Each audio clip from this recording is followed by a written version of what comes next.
Boa tarde a todos, sejam todos muito bem-vindos. É com enorme prazer que a gente abre hoje mais um Conexões MBAC, diretamente para a programação da SP Art Viewing Room. Hoje nós temos a presença do artista Matias Mesquita e da crítica e curadora de arte Sinara Barbosa.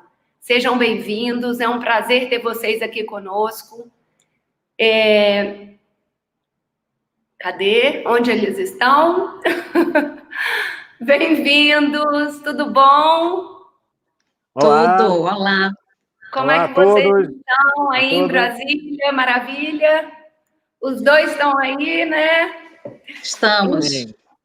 Enfim, vou fazer uma breve apresentação de vocês para que a gente comece a conversa de hoje falando um pouco sobre a produção do Matias Mesquita e sobre a situação atual, enfim, como é essa relação entre crítico e artista. Sinara, que acompanha o trabalho do Matias há tanto tempo, né? Para a gente é um prazer ter essa dupla, ter vocês aqui conosco. Bom, então não vou me alongar, vou apresentar primeiramente o Matias. Matias Mesquita graduou-se em Desenho Industrial, Comunicação Visual pela PUC-Rio, participou na produção de vários videoclipes de animação, muitos deles premiados pela MTV, Video Music, e por 8 anos trabalhou na produção dos cenários das animações do estúdio 2D Lab. Em 2009, começa a frequentar o curso Arte Hoje, Atitudes Contemporâneas, na Escola de Artes Visuais do Parque Lage, no Rio de Janeiro, e inicia sua carreira como artista plástico. Participa de exposições coletivas no Rio de Janeiro e em algumas individuais, na Gentil Carioca, Luciana Caravello e Amarelo Negro, em São Paulo.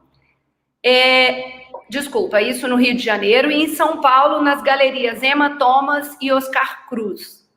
E em Vitória, na Matias Brotas. Muito bom tê-lo conosco em algumas exposições e na mais recente, né, com o Rafael Bianco. Seus trabalhos integram diversas coleções, com destaque para o Museu de Arte do Rio, o Museu Nacional da República, em Brasília, e o Museu de Belas Artes, no Rio de Janeiro. Maravilhoso ter você aqui conosco.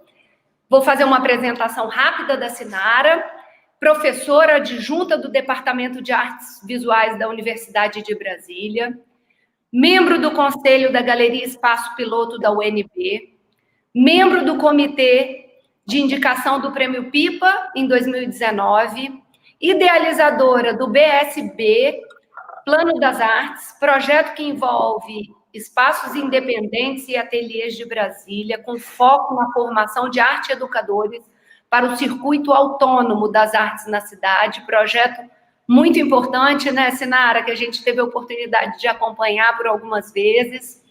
Foi diretora artística do Elefante Centro Cultural, espaço autônomo de artes visuais, homenageada pelo prêmio Vera Bram em 2019, foi ganhadora do prêmio Bolsa Funarte de estímulo à produção crítica em artes visuais em 2010, com um projeto de pesquisa sobre curadoria.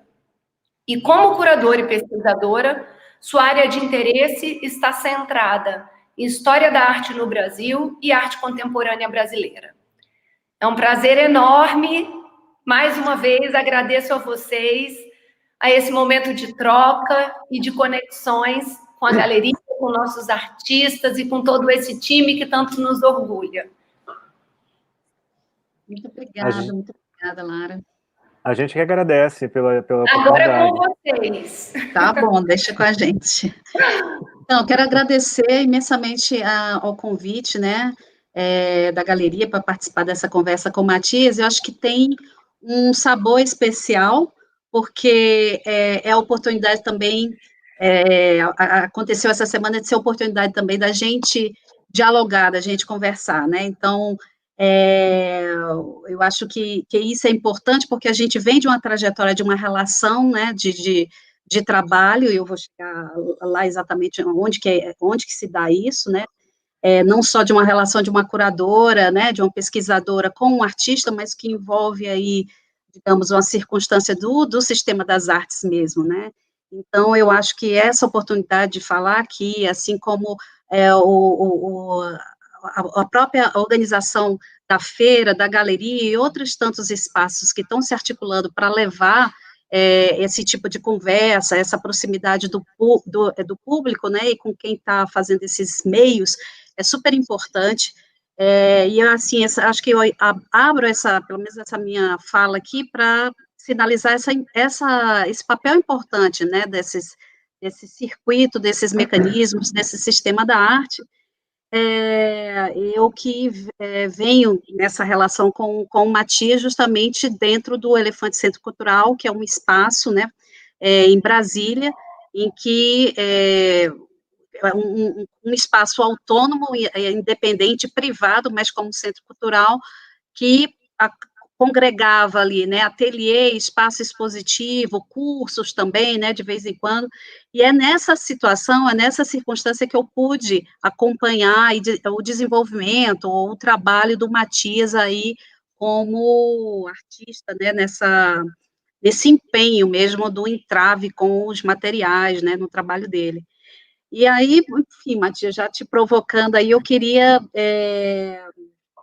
né, pensando assim, né, fazendo uma espécie de retrospectiva também da nossa relação e do teu trabalho, eu queria, enfim, te ouvir primeiro como é que justamente foi esse trabalho dentro do Elefante, né, você está morando aqui em Brasília há mais ou menos 7 anos, se eu não me engano, né, e aí você tem uma trajetória, né, que vem do Rio, ainda, digamos, no momento em que você está, digamos assim, se colocando mesmo nesse papel de artista, né, você já vinha de um tempinho aí se colocando nesse papel de artista, vem para Brasília, e aí eu queria, enfim, compreender, a gente conversar um pouquinho desse foco, né, porque aí a cidade muda, a configuração muda, né, algumas coisas vão se transformando aí, eu acho que é um bom início de conversa, né? Também. Vamos por aí, então.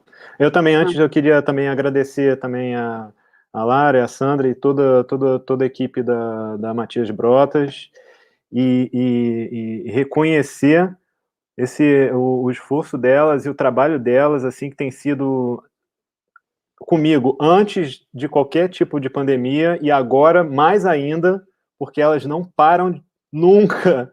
E, assim, eu conversando com a Lara, eu fico assim, meio tentando pegar fôlego, porque ela não para, né? E acho incrível, incrível. E ela enfim, continua, né? Elas continuam, então aí, com pandemia, sem pandemia, o esforço da galeria está a todo vapor, né?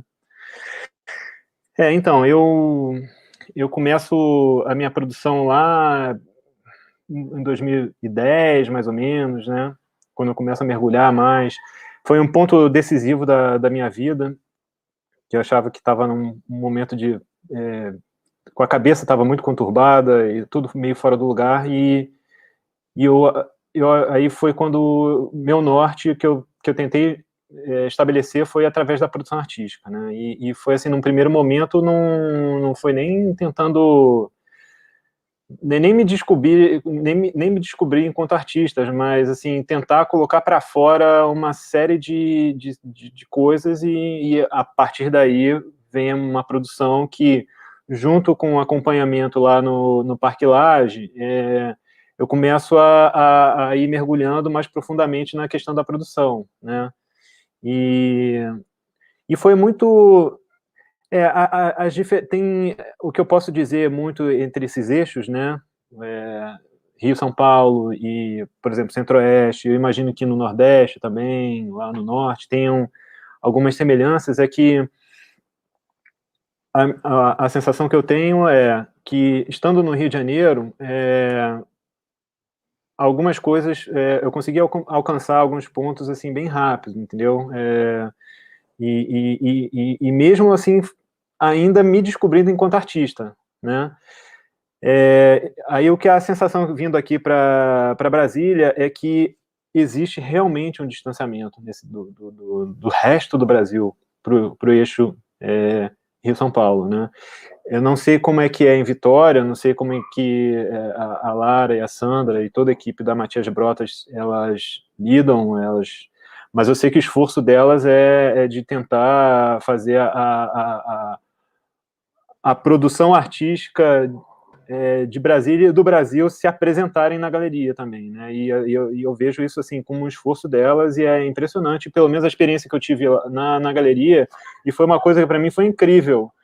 Foi na minha exposição na Matias Brotas, que era, sei lá, a gente começou a exposição, a abertura da exposição foi um brunch, 11 horas da manhã, uma palestra abarrotada de gente. Isso daí, eu acho que isso em lugar nenhum do Brasil iria acontecer, entendeu? Eu acho isso inacreditável. E foi assim, e elas continuam com o esforço lá, né, da galeria de fazer isso acontecer, né? E assim, um reconhecimento, é impressionante, que é uma junção de toda, e que lá que eu percebi que eram vários públicos, né? Não era só uma coisa seleta e fechada de um público, né, específico, né? Enfim. Matias, você está falando isso, e é até curioso da gente pensar isso nesse momento, porque a gente vem refletindo muito sobre isso. Alguns artistas que a gente trabalha, e críticos e curadores que convivem, né, e acompanham mesmo o nosso trabalho, falam, nossa, mas vocês não tinham, diminuindo Vitória nesse sentido, mas ele fala, o que vocês fazem de ações são compatíveis a qualquer grande centro, né? De certa forma, a gente vem conseguindo fazer isso. E, curiosamente, o que a gente vem percebendo é que agora, nesse momento de pandemia, isso foi muito bom para a gente. Porque, de uma certa forma, é uma comunicação que se dá de uma forma mais horizontal, né? Não importa onde você está, importa como você se comunica e o que de relevante que você traz para a produção artística contemporânea, né? Então, isso para a gente foi uma forma também de poder se apresentar para um número maior de interessados em arte contemporânea, né? Mas obrigada pelas palavras e continuamos, com certeza. E aí eu já aproveito e já faço um link que a gente aqui em Brasília, né, também fez uma empreitada, não de uma galeria, mas de um centro cultural, né? E a Sinara, ela era também, em algum momento, ela foi a diretora do Elefante Centro Cultural. O Elefante Centro Cultural foi um espaço criado pela Flávia Gimenez e por mim. Quem ficou capitaneando num primeiro começo foi a Flávia, e assim, num esforço também, né, guerreiro, num esforço guerreiro de transformar o espaço que, tanto nesse primeiro momento, tanto a Flávia como eu éramos estrangeiros em Brasília, né? E eu acho que foi através do Elefante Centro Cultural que a gente meio que encontrou um caminho para se entender dentro da cidade, né? E a proposta no início não era tanto num perfil de galeria, mas era um perfil de centro cultural, dando espaço para a experimentação dos artistas, que a gente achou que de antemão era mais válido em Brasília você ter um espaço que permitisse o artista poder se jogar mais na experimentação dentro de um espaço mesmo, né? Tendo um pouco perfil de galeria no sentido expositivo, né? Mas assim, permitindo que o artista pudesse dar asas ao que bem entendesse. Se quisesse, poderia colocar a casa abaixo, desde que construísse ela novamente depois. Mas... E a gente realizou isso algumas vezes, né? Com quebradeira de paredes, e remodelação do espaço, e etc. e tal. E a gente vê só para tomar um pouquinho a tua palavra, esse fator que eu acho, né, primordial da experimentação do artista, né, não que quando ele vai para uma galeria, para enfim, um espaço, um museu, que seja, enfim, de um outro porte institucional, ele não possa experimentar, não é isso, a gente tem vários exemplos. É que talvez, e aí é a experiência que a gente teve, que eu tive, é que nesse espaço, o modelo da experimentação, ele é um pouco diferente, né, o que eu estou querendo conduzir, assim, esse pensamento? Que, de certa forma, quando o artista vai para o Elefante, ele também convive com o ateliê, convivia com o Matias produzindo, convivia com outros artistas, convivia, digamos assim, com uma coisa muito básica desse entra e sai, das conversas, né, e essa troca era muito produtiva, então o material, ele podia ser testado, ele podia cair, porque quando ele precisar ir para outro espaço, né, um espaço da galeria, um espaço institucional que relativamente as coisas não devem dar errado, em termos, né, das estruturas, ele já testou mais ou menos ali. Isso a gente viu inúmeras vezes, né, Matias? Então, assim, eu acho que uma coisa que para a gente linkar da importância dessa multiplicidade de espaços, que o Sistema das Artes é uma das questões que eu investigo como pesquisadora, né, através até do Plano das Artes, que é um evento aqui, circuito em Brasília, que eu devolvo para você a pergunta, querendo entender, que você comentasse, como eu vi inúmeras vezes, os seus problemas, né, porque o Matias é esse teimoso dos materiais, né, Matias? Esse insistente dos materiais. Então, esse artista, como muitos artistas, eu acho que a arte em si, ela é uma problemática, ela é você se colocar problemas, né? Só que, na problemática, nos problemas de cada artista, cada um tem o seu. Então, o Matias tem uns problemas muito específicos. Eu queria que você comentasse um pouco isso, de repente a gente ilustrando aí com algumas obras que possam ser passadas aí, para a gente ver. Eu acho que eu começo a falar um pouco, eu já, lá no Rio de Janeiro, eu já começo, essa obra daí especificamente, ela já é uma obra que se chama, eu sempre coloco, né, essas obras assim, que são horizontais e que tem que tem uma paisagem com as nuvens, em geral, o nome delas é em função do dia e da hora que eu tirei o registro fotográfico, né? Porque eu uso eu pinto a óleo e eu uso registros que eu mesmo tiro, né? Essa daí, por exemplo, se chama como é que é? 17h59 do dia 13/10. A primeira que está em cima, e as outras também vão acompanhando, né? Essa obra especificamente, ela foi um primeiro desdobramento, levando um pouco já uma busca em relação aos materiais, uma busca mais profunda, né? Em relação aos materiais. Essas placas, elas foram confeccionadas por mim, e aí foi uma curva de aprendizado, né? Que até então eu nunca tinha mexido com cimento. E aí eu aproveito dizer que essa obra foi feita lá no Rio de Janeiro, e quando eu venho para Brasília, eu começo a ter... Porque no Rio de Janeiro eu não tinha... gente, olha só a loucura. Eu não tinha um ateliê, entendeu? Eu tinha um ateliê que eu meio que mais ou menos dividia com o meu pai, que era lá no Jacaré, enfiado lá dentro da favela, lá no Jacaré, no Rio de Janeiro, e era um calor dos infernos. Eu me lembro que parecia a sensação de sauna, transpirava gotas de mim, assim, de suor, como se eu estivesse dentro de uma sauna, dentro do ateliê. E essas placas foram confeccionadas lá, né? A pintura, eu levei as placas para casa e eu fiz a parte de pintura, eu fiz toda em casa. Nessa época, eu não tinha... foi um momento em que eu tinha decidido realmente largar o emprego, né, e me dedicar exclusivamente às artes plásticas. Então, eu não tinha ainda grana suficiente para pagar um aluguel e pagar um ateliê. Então, o que eu fazia? Eu ia nesse ateliê do meu pai, eu confeccionava as placas lá, levava para casa e ficava pintando em casa, né? E isso daí era feito num apartamento de 1 quarto e sala, minúsculo. e era um espaço muito restrito, né? E às vezes eu me via na loucura de ter que serrar a placa de cimento, sabe? Com televisão, com um móvel de madeira. É uma loucura. Mas vamos lá, e eu fazia isso.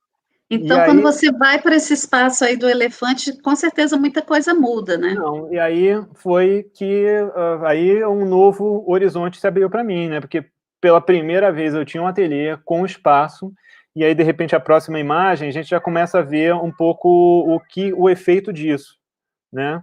Que é o corpo sólido, é isso. Então, aí as placas ficaram maiores, e aí eu já me coloco num outro lugar, que é não só assumir a materialidade, como a projeção dessa materialidade dentro do espaço físico, né? A pintura, ela fica mais robusta, eu me debruço em cima da pintura com mais afinco, né?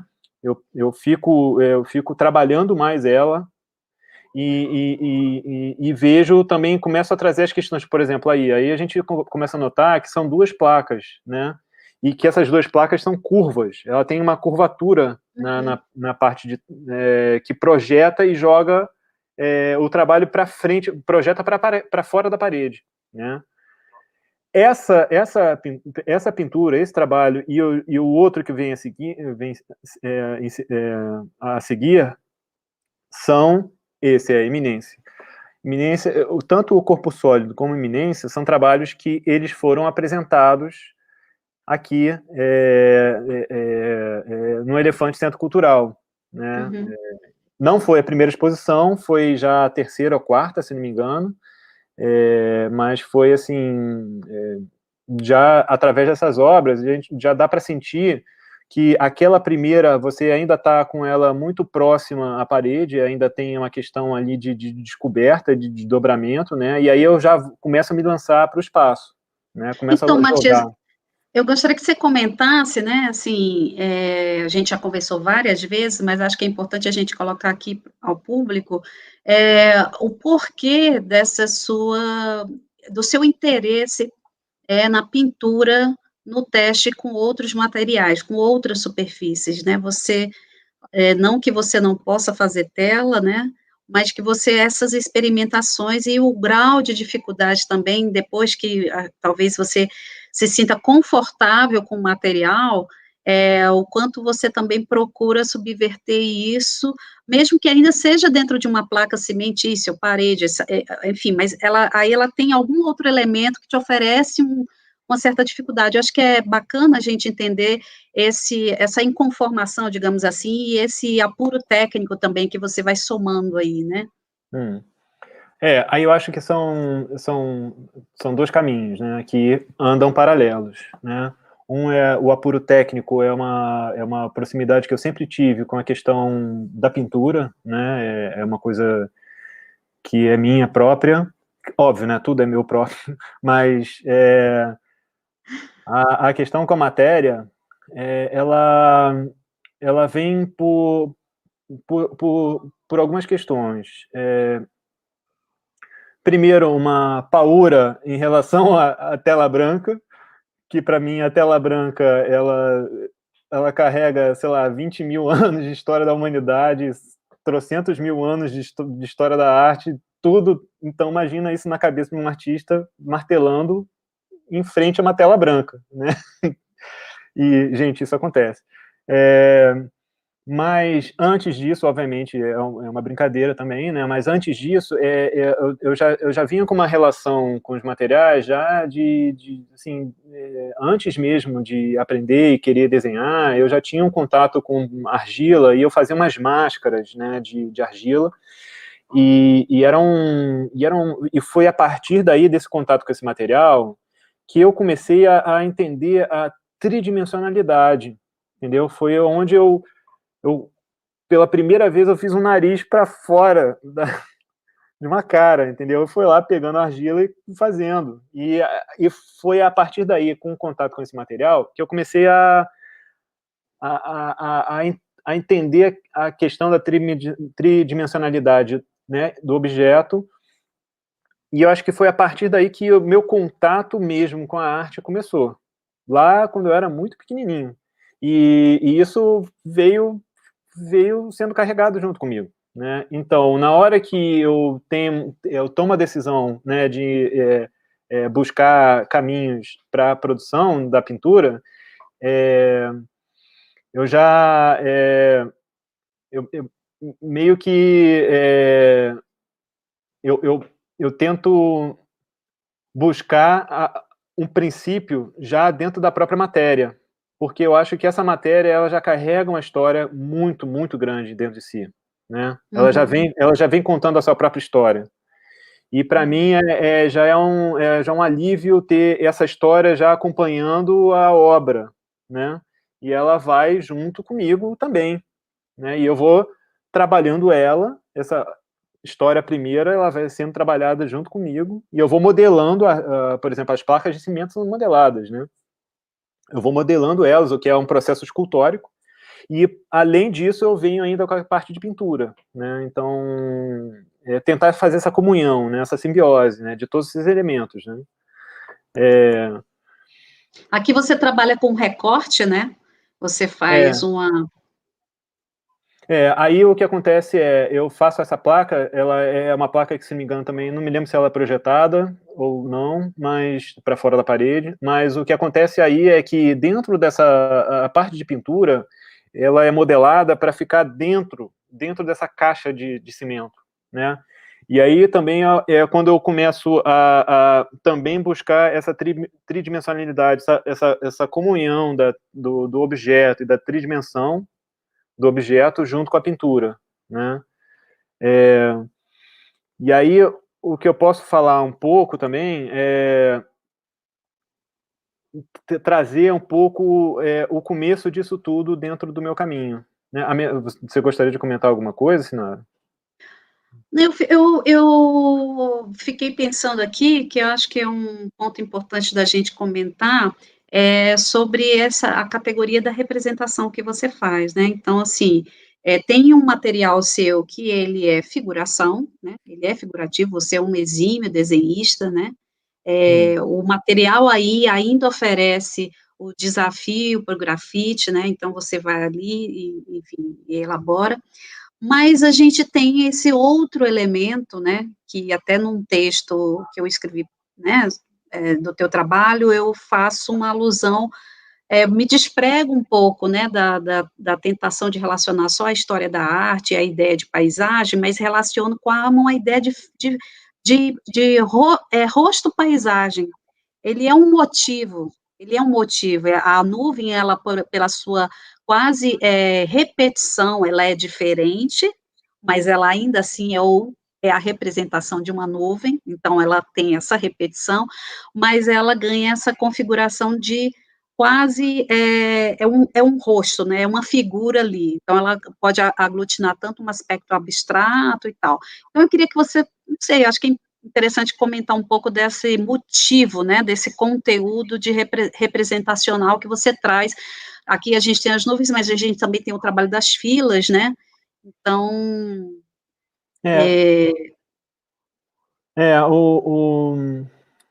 Eu acho que das filas a gente pode comentar mais tarde, né? A gente chega lá. Aí eu acho que tem uma questão de tentar relacionar como se fossem os opostos, né? Alguma coisa meio que a nuvem, a paisagem tem, pelo menos o céu, se vocês notarem, tem uma característica que é impressionante, que apesar de você olhar para cima e reconhecer aquilo como sendo nuvens passando, né, e você vê o céu, o azul, né, e tudo mais, se você parar para notar, aquilo também é uma forma abstrata. Então, ou seja, tem também aí um jogo entre o reconhecimento de uma figura, mas uma abstração muito forte. E aí eu achei muito interessante com um irmão de um amigo, que é biólogo, ele, quando viu meu trabalho, ele comentou e falou, nossa, é interessante, porque você tenta dar uma figuração ao caos, né? Porque é exatamente isso, né? Tem esse quê, né?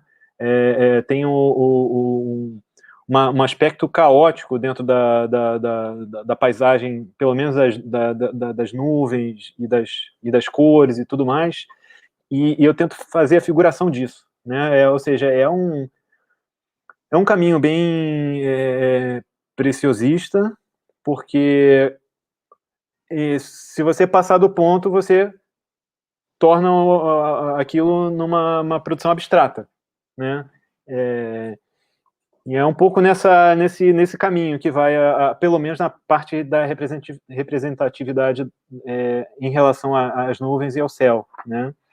E eu acho que é um pouco essa cara, né, tanto de paisagem, como que você falou também de uma face, de algo, né, algo do tipo, e também algo que vai para o abstrato também, né?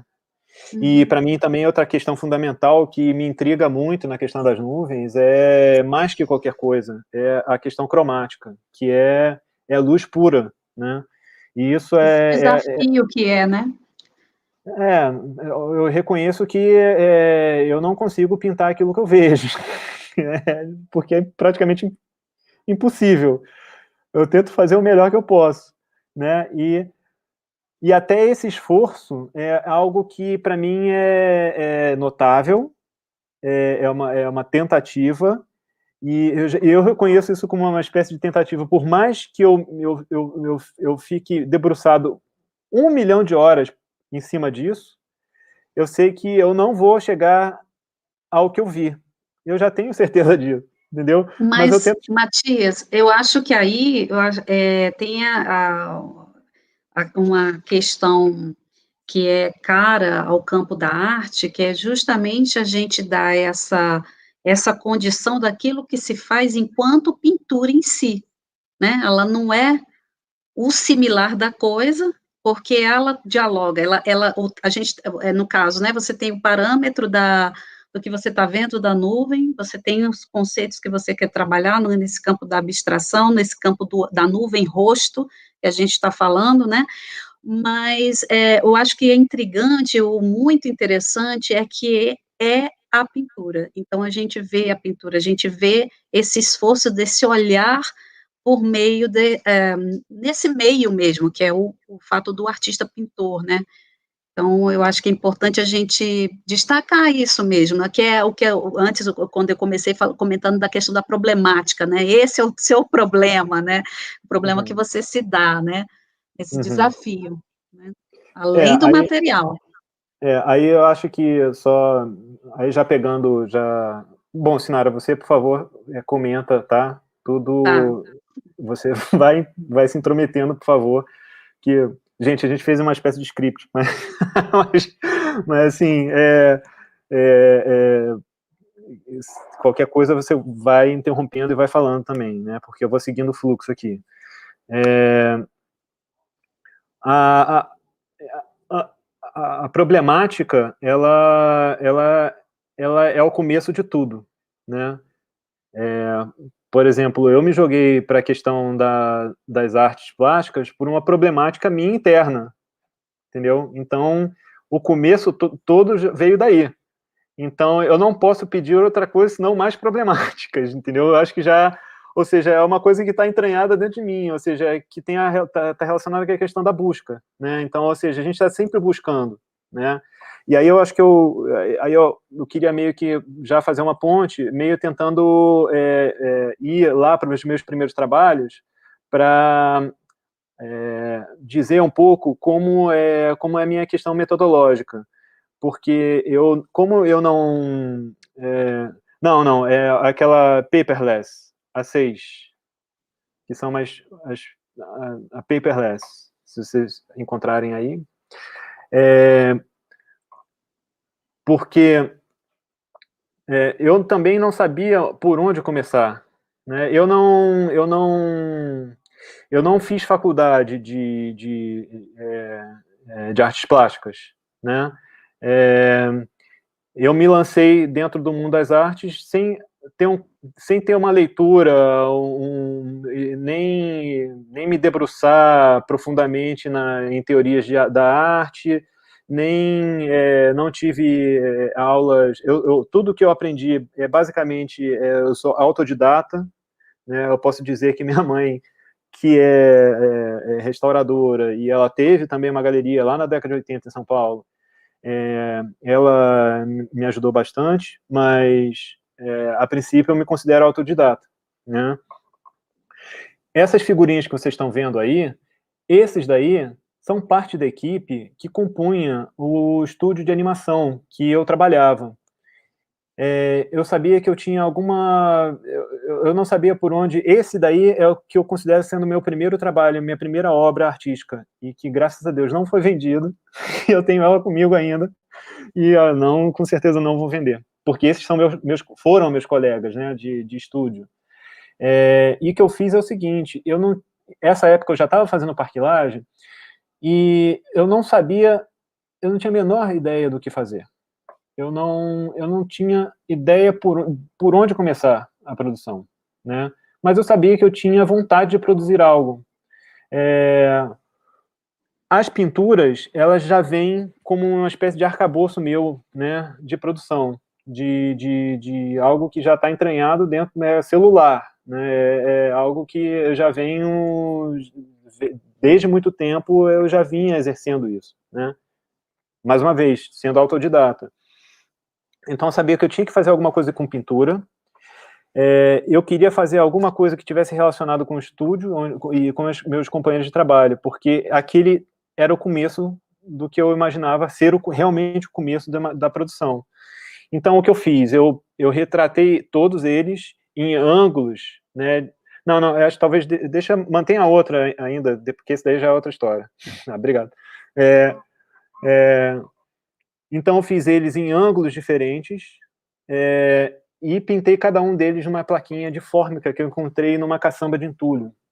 As caçambas de entulho exercem para mim um fator, quase um ímã, né, magnético. Eu vejo uma caçamba de entulho de obras de prédio, e imediatamente eu paro tudo e vou até a caçamba para ver o que tem lá dentro, né, e catar os materiais. E, gente, isso é quase inconsciente, é uma coisa que vai além de mim. E as pessoas que me conhecem, esse cenário me conhecem, sabem que eu faço isso. Eu entro, eu vejo uma caçamba, paro tudo e vou lá e entro e tento ver o que tem dentro lá. E depois aí, aquilo vira alguma coisa, né? Ou seja, porque aquele material já conta uma história, já está carregado de história, né? Essas pessoas foram pintadas em placas de fórmica, né? E aí isso daí foi... Essas pessoas são os meus companheiros de trabalho, e o que eu fiz foi, eu pintei cada uma delas num ângulo diferente, e eu coloquei essas plaquinhas, eu não sabia o que fazer com elas. Eu não tinha ideia do que fazer com elas. Então, eu achei que o melhor... porque elas na parede, elas se perderiam na parede, né? Então, o que eu fiz foi pegar eu mandei construir um zotropo, que eu não sei se vocês sabem, o zotropo é aquela máquina de animação, né, que é uma redoma que você coloca os frames dentro, você gira essa redoma, tem os furinhos que você vê a animação rolando dos frames, né. Eu coloquei essas figuras dentro do zotropo, na hora que eu girei, o que eu vi foi uma animação de uma coisa amorfa, né? Foi uma coisa que desfigurada, fazendo um movimento. E, de repente, eu entendi tudo, entendeu? Eu não tinha menor noção do que eu estava fazendo, mas depois que eu coloquei tudo dentro do zotropo, aquilo fez total sentido para mim. Foi porque a indústria de animação, ela, apesar de ser feita por indivíduos, né, que têm as suas próprias características e suas próprias demandas e até estilos de desenho, né? Esses indivíduos, eles se perdem dentro daquela máquina, dentro daquela indústria, né? Porque é uma indústria. A animação, a indústria da animação, os indivíduos, eles se perdem dentro daquela máquina. E é isso que acontece com a gente vira uma figura amorfa dentro de uma máquina, girando, né? E foi aí que caiu, aí eu comecei a ter consciência do que é uma produção artística, né? Da relação, né? Do artista com aquilo que ele está fazendo, né? Matias, eu acho que esse ponto, só fazer uma observação que você está colocando, ele é muito valioso, numa conversa, assim, pública, como a gente está, né, tendo, de alcance, que faz com que, acho que a possibilidade do público entender também as questões da arte contemporânea, né, porque numa superfície, né, imediata, nessa relação visual, a gente pode imaginar que está tendo um retrato, né, e aí, quando a gente começa a escavar essas histórias, que são memórias, que são vivências, que são percepções, que são infindáveis nas suas conexões, né, nos processos de descoberta, junto com o próprio material, junto com a própria representação, é que a gente vê como que se dá de fato, né, essa pesquisa da arte contemporânea, que é como se cada continha dessa, ela não se perde, ela junta, né, e essas revisitações, né, esse momento que a gente está aqui podendo, por exemplo, organizar o material e revisitar, aparecem outras conexões aí, né.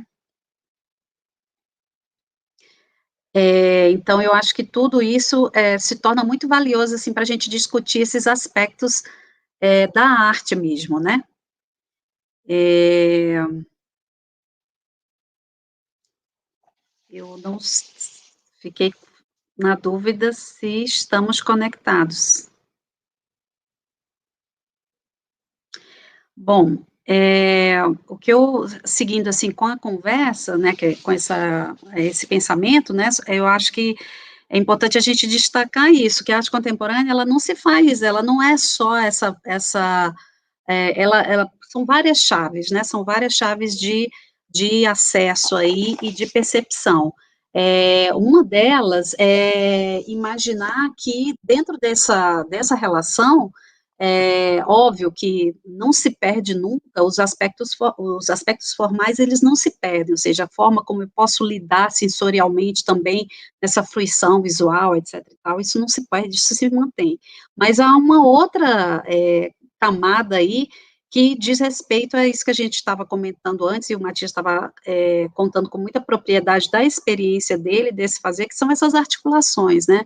Eu acho que cada vez mais essa conversa sobre esses princípios da arte contemporânea são muito importantes, porque são muitas opiniões hoje em dia, né, são muitas conversas, são muitas falas sobre o que que pode, o que não pode, o que é que deve ser mostrado, como não pode, e eu acredito que é muito importante em eventos como esse, que permitem que a gente fale desses processos, comente sobre esses processos, né.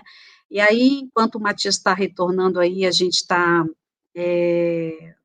teve essa quedinha, só para comentar também que, do ponto de vista da curadoria, da crítica, da escrita, também nós temos, né, os nossos, pelo menos, eu acho que é comum a todos, mas eu, pelo menos, me sinto assim, o problema que a gente se coloca, né, então, muitas vezes, quando você vai escrever sobre um trabalho de um artista, você é um artista, digamos assim, que tem um caminho consolidado, ou já tradicional, que você tem um ponto de averiguação sobre esse material, você pesquisa ali, reconta alguns pontos, faz um resgate histórico. Quando você tem um artista que ainda não existe, ou está se criando um falar sobre ele, o embate, né, não há a possibilidade dessa pesquisa de conferência, digamos, nos livros, etc e tal. Então, essa conferência é com o próprio artista, e é no embate o quê? Com a obra. E daí eu queria fazer, assim, um depoimento dessa que a gente vinha comentando aqui da relação e da experiência no Elefante Centro Cultural, onde eu pude vivenciar, de fato, esse contato, essa liga com o artista, né. Desde que eu fui para lá, eu não trabalhei imediatamente com curadoria com Matias. Algumas coletivas, etc e tal, isso demorou no processo, mas sempre tive ali na observação.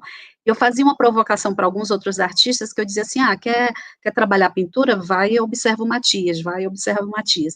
Então, eu observei muita coisa ali. Então, quando eu, por exemplo, fui escrever um texto crítico, né, um texto de apresentação, do trabalho dele, vinha já com muito esse esforço e essa problemática do que eu poderia falar sobre ele, porque de certa forma, assim, você está criando, a partir das suas observações.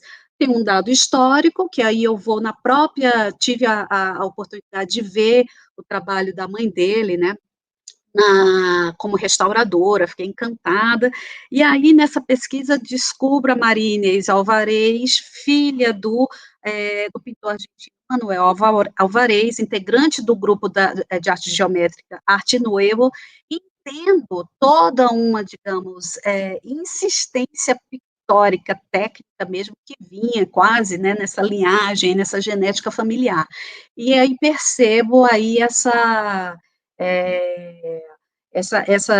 enfim, de como que isso poderia, de certa forma, afetar, num determinado momento, um jovem que poderia, de alguma forma, rejeitar a pintura, e depois uma pessoa mais madura que, de modo algum, poderia rejeitar essa história, né? Então, é muito bonito, no texto, trago um pouco dessa medida, dessa história, e outro ponto também que eu reconheço, né, nessa observação daí, como pesquisadora e curadora, né, é que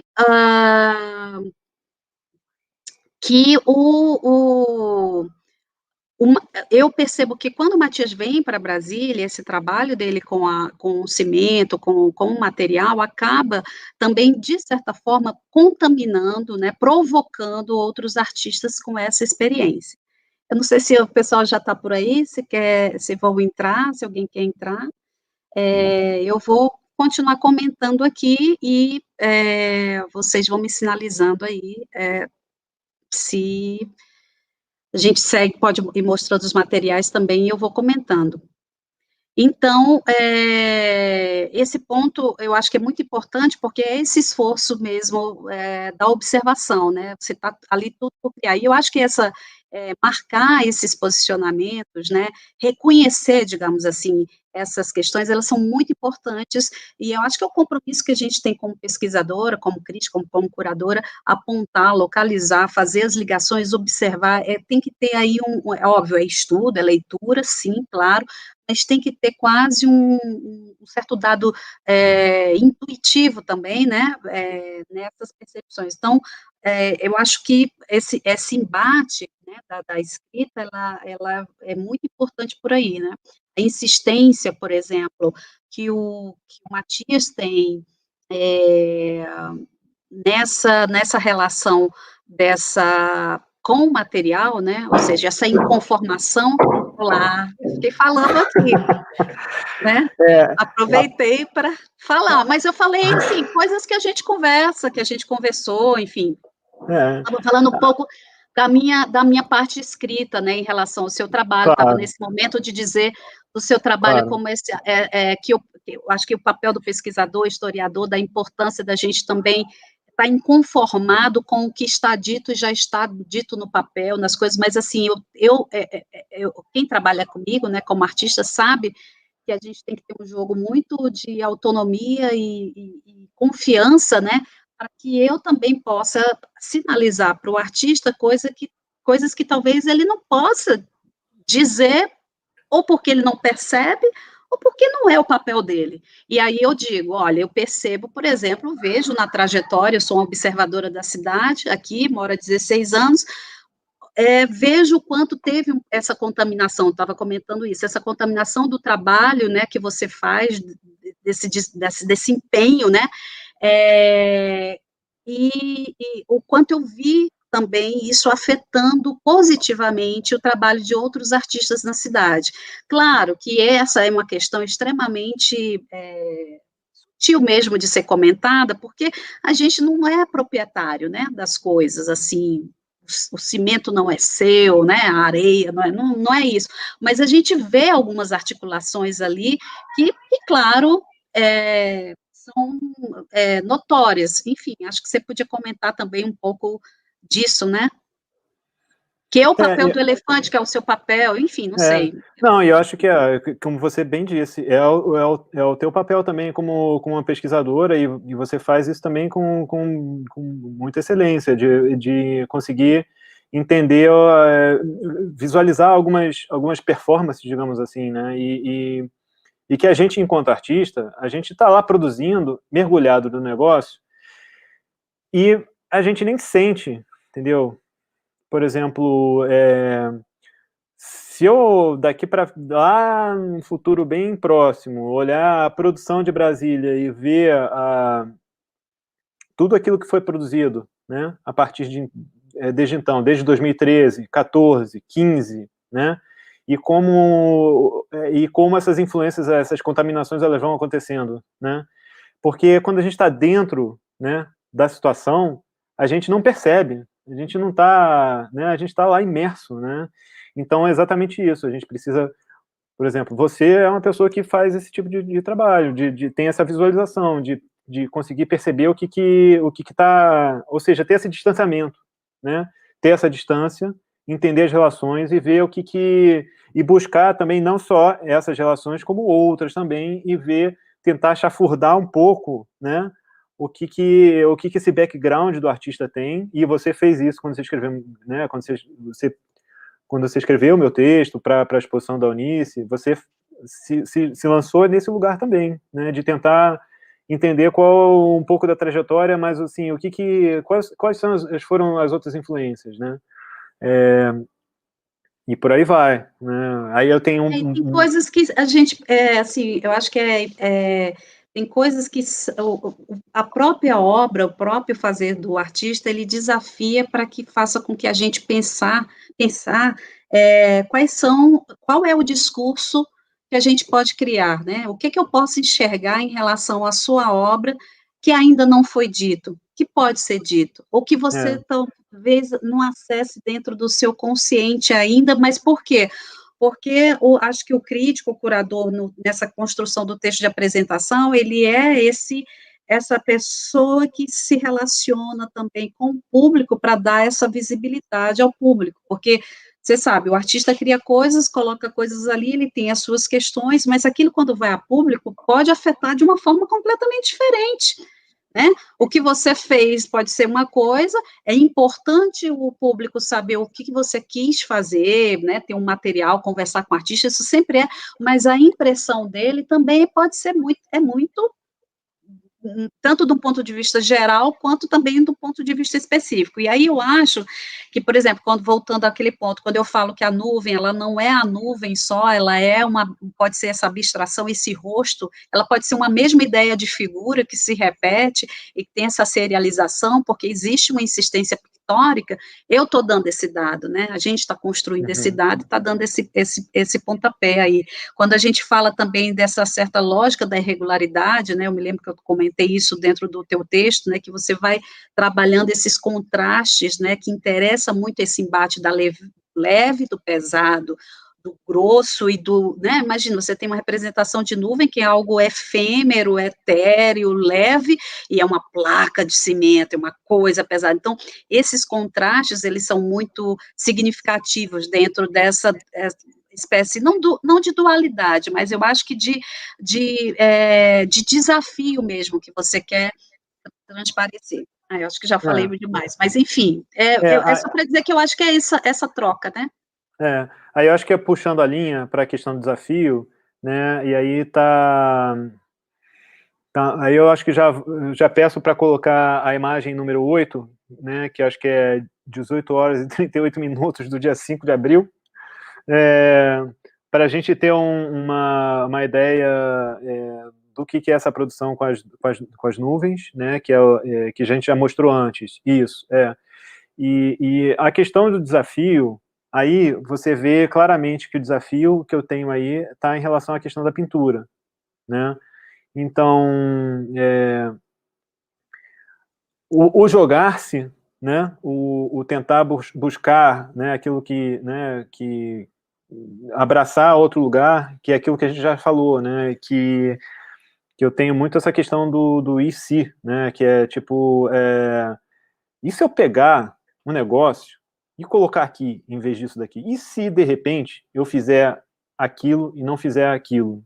E se de repente eu pintar sobre tijolos, né? E aí eu acho que aí é a questão de se jogar dentro da busca, né? Aí eu peço para colocar a próxima imagem, que é de construção irregular, que aí é o texto que a Senado escreveu também para a exposição, que essa obra daí ela sintetiza bastante a questão de se jogar na experimentação, né? De tentar se provocar, né? E provocar o público também, e provocar, né? Tentar provocar algo, buscar outros caminhos, né? Voltando sempre naquela questão do, né? E se, né? E se de repente eu fizer colunas, cara? E se de repente eu fizer uma coluna de cimento misturado com barro e com terra, né? E pintar e jogar só apenas com matizes, né? E cores, né? Tentar trazer abstração em todos os níveis, né? Tanto do objeto quanto daquilo que está sendo pintado, né? E buscar esses caminhos, né? E eu lembrei aqui, Matias, também, ainda nessa questão do IC, a gente já está com um tempinho aí indo para 1 hora, né?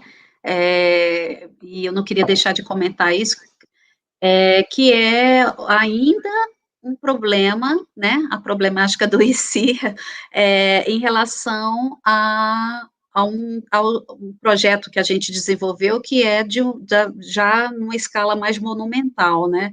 Ou seja, também o quanto é importante, é mais conduzir para esse pensamento, o quanto é importante independente das condições de execução possíveis que o artista tenha, e isso, óbvio, que nesse sentido está muito afinado com o seu trabalho, o quanto o artista também ele pode desenvolver, projetar, né, óbvio que vai precisar, às vezes, de um apoio institucional maior, né, às vezes é uma obra de aquisição para uma instituição museológica, etc e tal, mas que a gente tem os projetos, você tem os projetos aí, eu queria que você comentasse um pouco a respeito disso, né, porque são os desafios, né, ainda não foi executado porque ele empenha muito, né, digamos assim. Aí, não sei, eu acho que pode ter alguma imagem aí que ajude a pensar, a falar do projeto. Agora, sim, e também fiquei curiosa de saber qual é a obra que está na feira, né? Que a gente não conversou sobre isso. A gente já pode aproveitar e falar os dois. A gente está, mas acho que já a gente consegue falar um pouco da questão institucional e a gente aborda também, eu não sei se a gente fala primeiro a respeito da obra que está na feira, a obra que está na feira... Eu estou curiosa, mas você que sabe. Não, então vamos colocar a obra que está na feira. Eu estou olhando lá no site, no View Room e tal, e estou vendo as coisas e tudo, mas no volume do dia a dia de coisas ainda. Então, se eu puder ver aqui.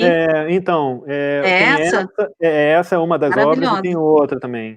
E eu acho legal colocar essa obra, a imagem dessa, e a outra também, porque elas são exatamente o fruto disso que a gente está falando.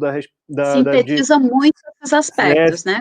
Se lançar dentro de uma questão e de uma problemática, né, que aí está relacionada em vários âmbitos, tanto dentro da materialidade, né, porque aí você tem vários materiais conjugados, né, e quanto da tridimensionalidade também, né. Infelizmente a gente só está vendo uma imagem aí que não transparece em nada o que é a obra, né.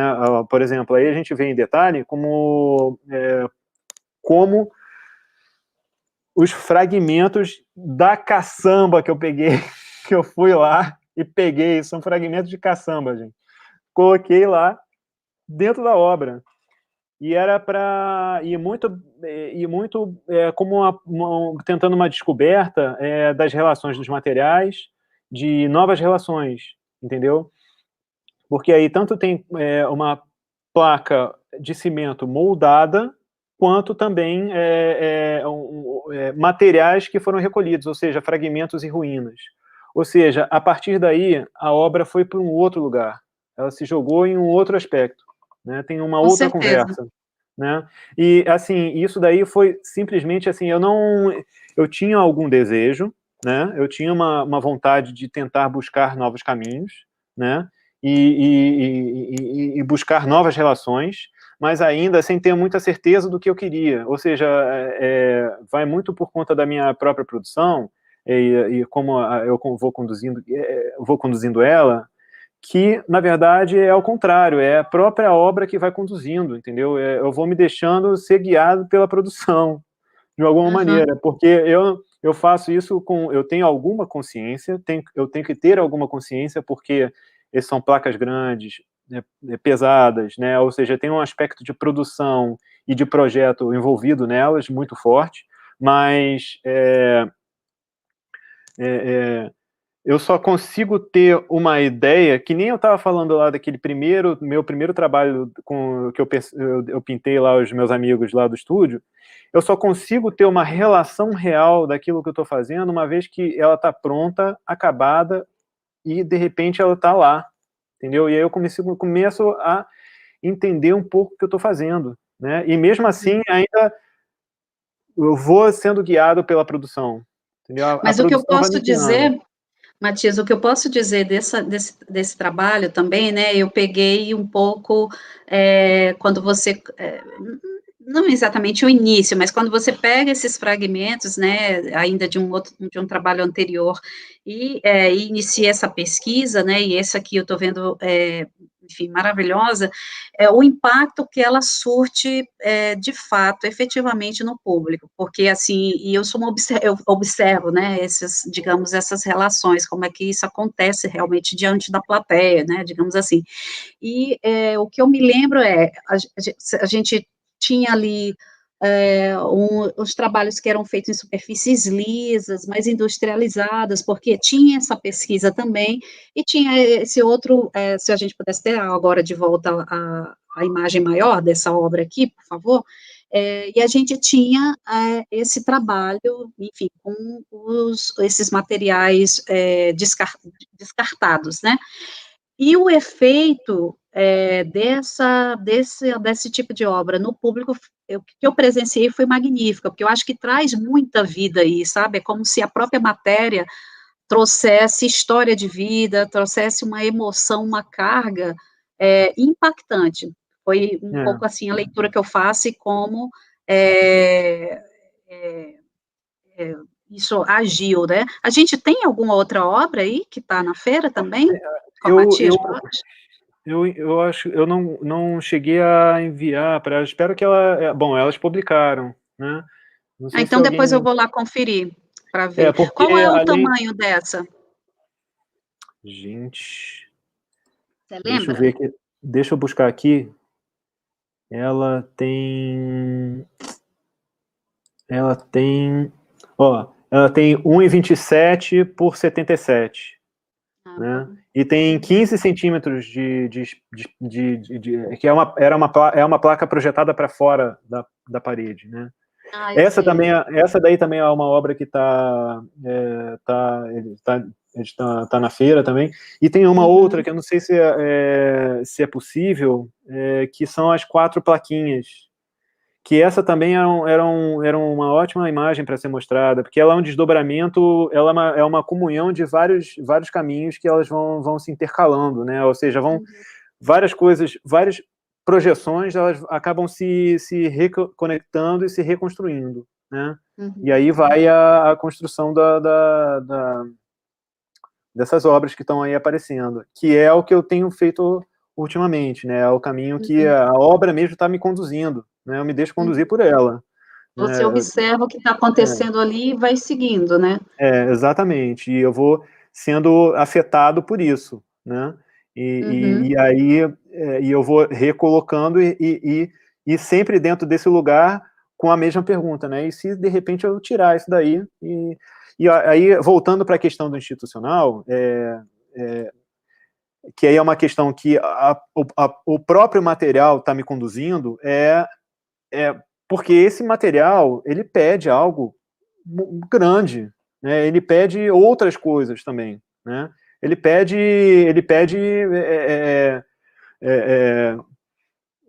algo de grande porte, né? Explorar e expandir isso no espaço, né?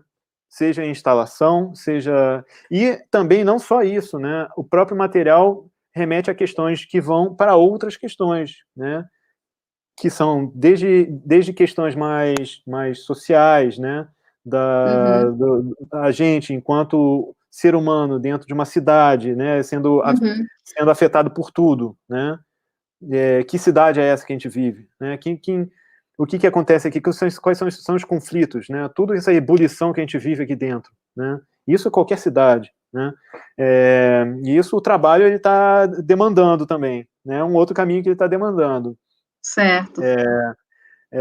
E aí eu acho que elas vão tentar colocar uma obra que também está sendo apresentada na feira, e de repente eu acho que o último a gente podia concluir com o trabalho da Fila, né, que é uma obra que também é monumental e demanda muito tempo, né, de produção. E eu presenciei isso. E aí, bom, acho que aproveitando enquanto a gente está indo aí, uma curiosidade, eu acho que você tocou aí, mas foi de uma forma muito rápida. Eu sempre acompanhei um sofrimento, né? Fui testemunha do sofrimento do tempo da pintura. Porque seu trabalho não é assim, não é no instalar de... A pintura em geral não é, mas o seu trabalho especificamente não é no instalar de dedos. Então, acho que é uma coisa interessante para a gente comentar com o público aí, esse tempo que você precisa e da dedicação mesmo, né, que é para a pintura. Aí, tá, vamos fazer só um parênteses, né? Não, claro. Porque como elas colocaram a obra aqui agora, essa aí? Essa daí. Essa daí eu acho um trabalho muito, muito especial, porque ela retrata exatamente a transformação que a produção tá demandando, né?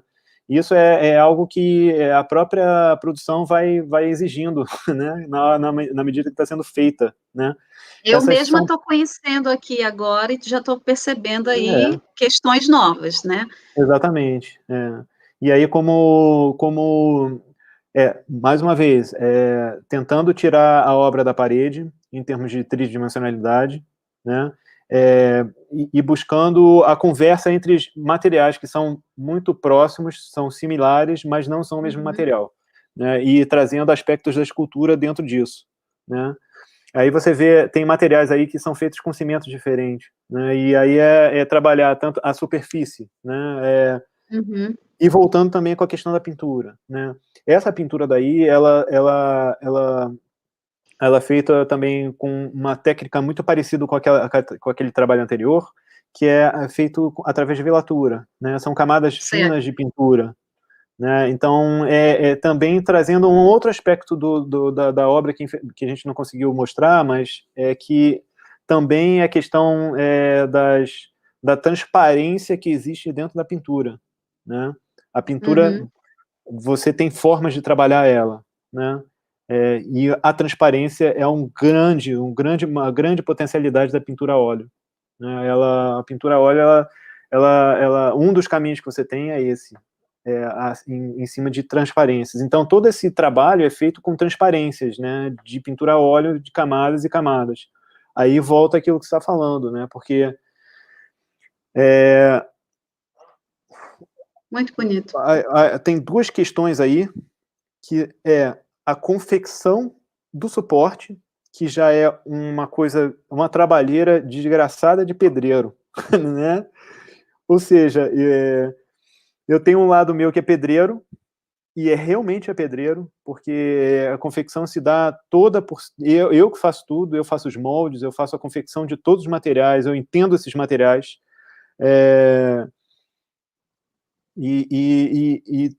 e através disso eu vou descobrindo também a demanda do próprio material, né? Por exemplo, aí tem dois tipos de cimento, né? Um que se chama grout e outro é um cimento comum. O grout, ele tem uma propriedade que é interessante ser dita, que ele é um cimento que, misturado com água, ele é muito fluido. Se chama cimento expansivo. E é um cimento que você tem que tomar muito cuidado, porque ele tem uma tendência natural de estourar os moldes. Então, se você faz coisas muito grandes, por exemplo, aquela coluna que a gente viu lá, uma delas foi feita com grout, entendeu?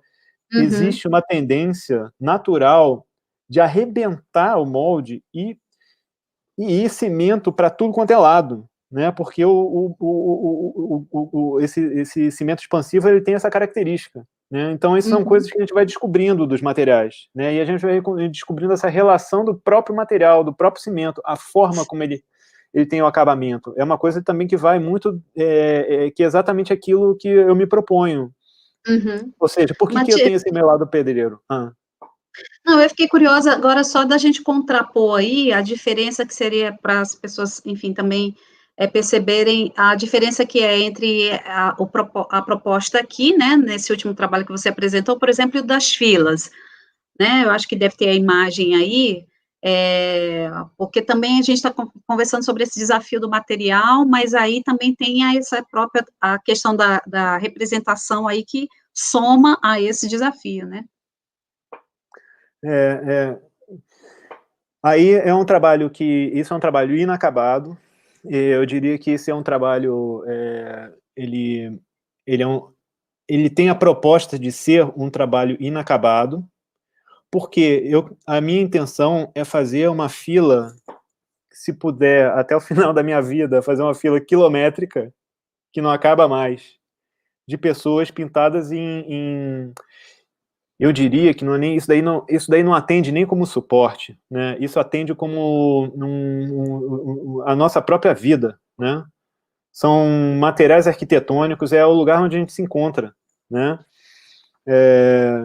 E esse material, ele está no nosso dia a dia, ou seja, a linha de pesquisa que eu estou tentando buscar aí, que é do trabalho mais vai para um trabalho mais institucional, conversa e dialoga com questões nossas do dia a dia, né, que vão desde conflitos sociais até questões sobre exclusão e questões, por exemplo, esse trabalho remete a uma burocracia dos infernos que todo brasileiro tem que se submeter, né, e como a gente atende as filas de uma maneira extraordinária, né?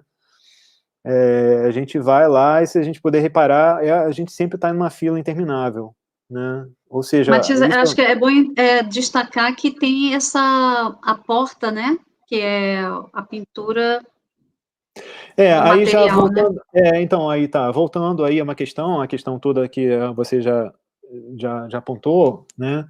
É a questão da pintura em si, né?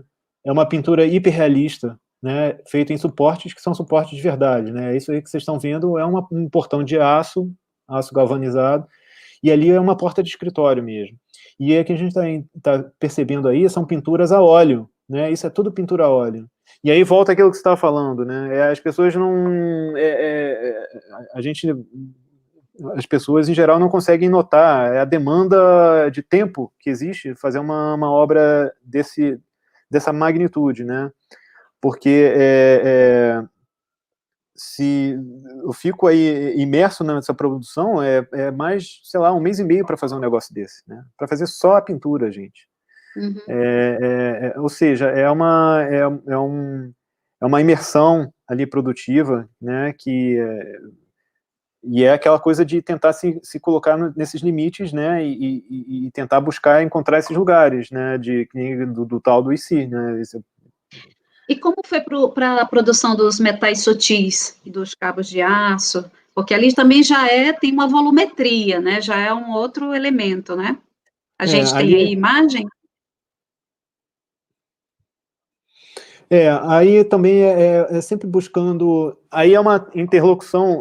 Os metais é interessante a gente falar a respeito, porque é uma espécie de interlocução aí entre uma tendência do que o material exige e para onde ele vai, né? Uhum. E aí voltando também ao motivo das nuvens, mas aí você vê também até um caminho que leva ao trabalho da fila, né? Porque é aquilo que o material... Gente, esse trabalho daí foi feito antes do trabalho da fila, né? Se não me engano. E é uma coisa que vai conduzindo a outra, né?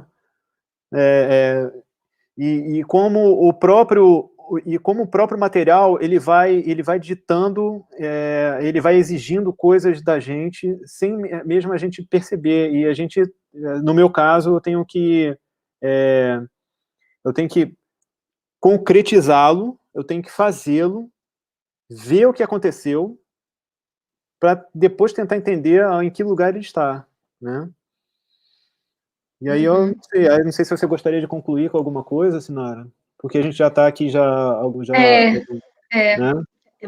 Não, eu acho que, enfim, eu quero agradecer porque nesse momento de confinamento eu estou sem poder também visitar muitos amigos e visitar os ateliês, então estou conhecendo muita coisa, né, o que está na feira e coisas agora nessa oportunidade aqui, né, então é só agradecer também para eu poder conversar com o Matias e, enfim, ver o material, com certeza, quando as coisas estiverem melhores, eu irei lá, né, ao Elefante, conversaremos de novo, mas já super agradeço ver esse material aqui, e só mexe com muito, enfim, muitos pensamentos, emoções e tudo, né, eu acho que vocês estão super de parabéns, ainda fico devendo uma visita aí, né, Lara, mas eu vou.